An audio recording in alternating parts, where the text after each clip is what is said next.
Hello viewers, আজকে আমি তোমাদের জন্য যে রেসিপিটা নিয়ে এসেছি সেটা হচ্ছে বাঙালি মিষ্টি পোলাও। কিন্তু এটা কিন্তু গোবিন্দভোগ চাল দিয়ে আমি করিনি, এটা বাসমতি রাইস দিয়ে করা হয়েছে। যারা বাসমতি রাইস দিয়ে গোবিন্দভোগ চাল না দিয়ে মিষ্টি পোলাও তৈরি করতে চাও তাদের জন্য আজকে আমার এই রেসিপি। যেহেতু বাসমতি চালের একটা সুন্দর নিজস্ব সুঘ্রাণ আছে, এই পোলাওটা কিন্তু খেতে খুব অপূর্ব টেস্ট হয়। আর এটা করাও কিন্তু খুব সহজ পদ্ধতিতে আমি তোমাদের দেখিয়েছি। একবার এইভাবে ট্রাই করে দেখো, দারুণ টেস্টি হয়। তার জন্য আমি প্রথমে 1.5 কাপ বাসমতি চাল নিয়ে আধ ঘন্টা ভিজিয়ে রেখে আমি জল ঝরিয়ে রেখেছি। আমি কিছুটা কাজু, কিছুটা কিশমিশ নিয়েছি, একটা তেজপাতাকে অর্ধেক করে রেখেছি, একটু সাদা জিরে রেখেছি, 3-4টে এলাচ, 3-4টে লবঙ্গ, 3-4টে দারচিনি রেখেছি, 1 চামচ আদা বাটা রেখেছি, 2টো কাঁচা লঙ্কা রেখেছি। প্রথমেই আমি একটা ফ্রাই প্যান বসিয়ে দিয়ে তাতে আমি বড় 1 চামচ সাদা তেল আর বড় 1 চামচ ঘি দেব। যেহেতু আমার চামচগুলো ছোট তাই আমি দুবারে দিলাম।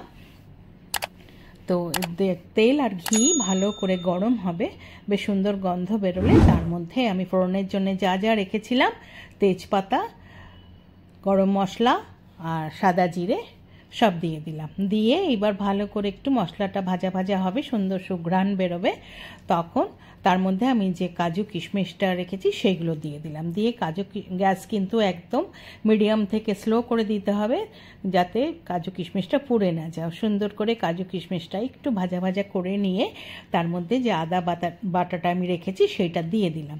দিয়ে আদা বাটাটাও একটুখানি আমি ভেজে নিচ্ছি। একটু ভাজা হলে, কাঁচা গন্ধ চলে গেলে তার মধ্যে এবার জল ঝরানো চালটা আমি দিয়ে দিলাম। দিয়ে সুন্দর করে চালের সঙ্গে সমস্ত কিছু তেল আমি মিশিয়ে নিয়ে কিন্তু ভাজা ভাজা করব। একটুখানি সমস্ত মিশে গেলে এবার তার মধ্যে আমি নুন, চিনি, হলুদ দেব।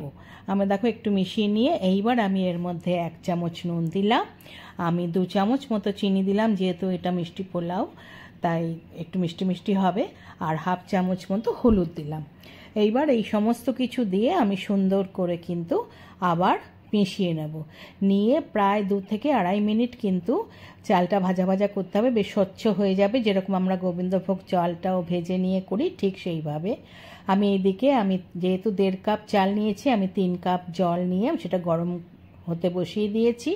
এদিকে আমার সব ভাজা ভাজাও করা হয়ে গেছে, জলটা গরম হয়ে গেছে। এবার আমি জলটা দিয়ে দিলাম। জলটা দিয়ে জলের মধ্যে সমস্ত কিছু ভালো করে একবার নাড়িয়ে চাড়িয়ে সুন্দরভাবে একটু মিশিয়ে নিয়ে এবার আমি ঢাকা দিয়ে দেবো। ঢাকা দিয়ে যেহেতু টকবক করে অলরেডি ফুটছে, আমি গ্যাসটা মিডিয়াম থেকে স্লো করে দিয়ে 10 মিনিট হতে দেব। 10 মিনিট পরে আমি যখন ঢাকা খুলেছি, দেখো মোটামুটি অনেকটা জল শুকিয়ে গেছে। আমি একটু নাড়াচাড়া করে দেখে নেব, কিন্তু এখনও কিছুটা জল আছে, আর চাল আরেকটু সেদ্ধ হবে, তাই আমি ওপর নিচ করে আমি একটু মিশিয়ে নিয়ে সুন্দরভাবে আবার কিন্তু আমাকে ঢাকা দিতে হবে। দেখো আমি সুন্দরভাবে ওপরটা প্লেন করে দিলাম, দিয়ে আমি 2টো কাঁচা লঙ্কা যেটা রেখেছিলাম সেগুলোকে ওপর দিয়ে বসিয়ে দিলাম। দিয়ে এইবার কিন্তু আমি আবার ঢাকা দিয়ে 10 মিনিট আবার রেখে দেবো সিম করে গ্যাস। 10 মিনিট পরে খুলেছি, আমার কিন্তু মোটামুটি আমার এই পোলাও কিন্তু রেডি হয়ে গেছে। ঝরঝরা অলরেডি দেখো সমস্ত জল শুকিয়ে গেছে, চালগুলো ঝরঝরা হয়ে গেছে এবং সেদ্ধও হয়ে গেছে। আমি তোমাদের দেখিয়ে দিচ্ছি চালটা কীরকম সেদ্ধ হয়েছে। আমি একটা চাল নিয়ে তোমাদের দেখিয়ে দিচ্ছি। দেখো সুন্দরভাবে চালটা সেদ্ধ হয়ে গেছে। আমার পোলাও কিন্তু একদম রেডি। আমি ওপর থেকে আবার বড় 1 চামচ ঘি দিয়ে দেবো। ঘিটা দিয়ে ভালো করে ওপর নিচ করে আবার ঘিটা সমস্ত চালের মধ্যে আমি মিশিয়ে দেব। সুন্দরভাবে মেশানো হয়ে গেলে মোটামুটি আমার কিন্তু পোলাও একদম রেডি। আমি গ্যাস বন্ধ করে ঢাকা দিয়ে আমি স্ট্যান্ডিং টাইমে 5 মিনিট রেখে দিলাম। 5 মিনিট পরে খুলেছি, আমার ঝরঝরে বাসমতি চালের এই মিষ্টি পোলাও একদম রেডি টু সার্ভ। আমি একটু নাড়াচাড়া করে দেখিয়ে দিচ্ছি কতটা ঝরঝরে হয়েছে। এবার আমি একটা সার্ভিং বলে সার্ভ করে দেবো। আমি আজকে এটা চিকেন কষার সাথে সার্ভ করব। তোমরা কিন্তু এটা এমনিও আমি খেতে খুব ভালোবাসি, তোমরাও এটা একবার করে খেয়ে দেখো, খুব ভালো টেস্ট হয়, দারুণ খেতে হয়, খুব সহজে তৈরি হয়ে যায়। আশা করি রান্নাটা তোমাদের ভালো লেগেছে। আর যদি ভালো লেগে থাকে একটা লাইক করো, কমেন্ট করো, শেয়ার করো। যারা এখনও আমার চ্যানেলটা সাবস্ক্রাইব করোনি প্লিজ সাবস্ক্রাইব করে দিও। পাশে থাকা বেল আইকনটা প্রেস করবে, তাহলে আমার তৈরি সমস্ত রান্নার নোটিফিকেশন তোমাদের কাছে পৌঁছে যাবে।